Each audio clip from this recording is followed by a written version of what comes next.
हमारे YouTube channel जो ना सुना में आपका स्वागत है। मैं वंदना वर्मा अपनी कहानियों में से आपके लिए एक कहानी लेकर आई हूँ।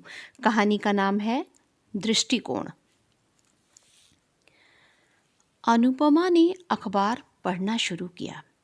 वो अखबार के एक के बाद एक पन्ने पलटती जा रही थी। तभी बुक रिव्यू के कॉलम पर नजर गई। बुक रिव्यू में एक किताब का जिक्र था जिसकी लेखिका सुजाता थी। साथ ही उसका फोटो भी था। वो विचारों में खो सी गई। करीब 15 साल पहले की बात थी। अनुपमा उस वक्त 14-15 साल की रही होगी जब उसके पिता का ट्रांसफ़र हिसार में हुआ था। वे बिजली विभाग में कार्यरत थी। घर में माता पिता के अलावा 2 बहनें थीं। पास के घर में एक शिक्षित परिवार था जिसमें पति पत्नी दोनों ही शिक्षा विभाग में कार्यरत थे। उनकी 2 बेटियां थीं। बड़ी बेटी सुगंधा अनुपमा की क्लास में पढ़ती थी। कभी कभार अनुपमा उसके घर जाती। दोनों सहेलियां जब भी मिलती खूब बातें करती। बातों में समय का पता ही नहीं चलता था। सुगंधा की छोटी बहन सुजाता, जो उम्र में उससे 4 साल छोटी थी, चुपचाप एक चारपाई पर बैठी रहती।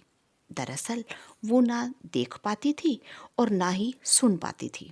बस वो गुमसुम सहमी सी रहती।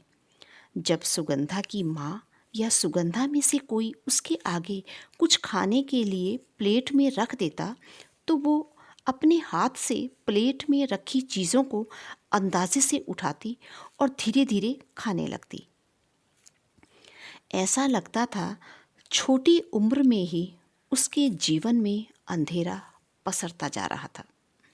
जिंदगी हर कदम पर निराशा के दलदल में धंसती जा रही थी।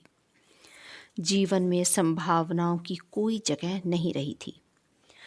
भावनाओं और अरमानों की कोई गुंजाइश न थी।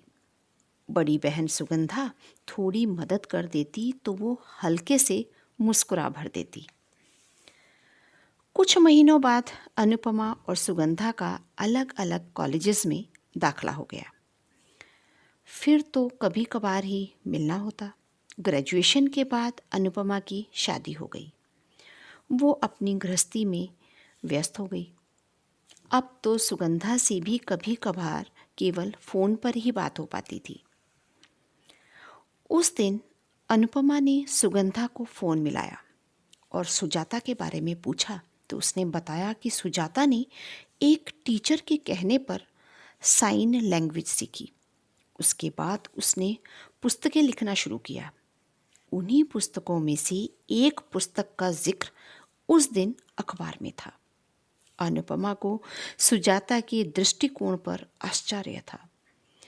सुजाता के दृष्टिकोण ने खामोशी और अंधकार को खत्म कर दिया था और संभावनाओं का आकाश बना लिया था।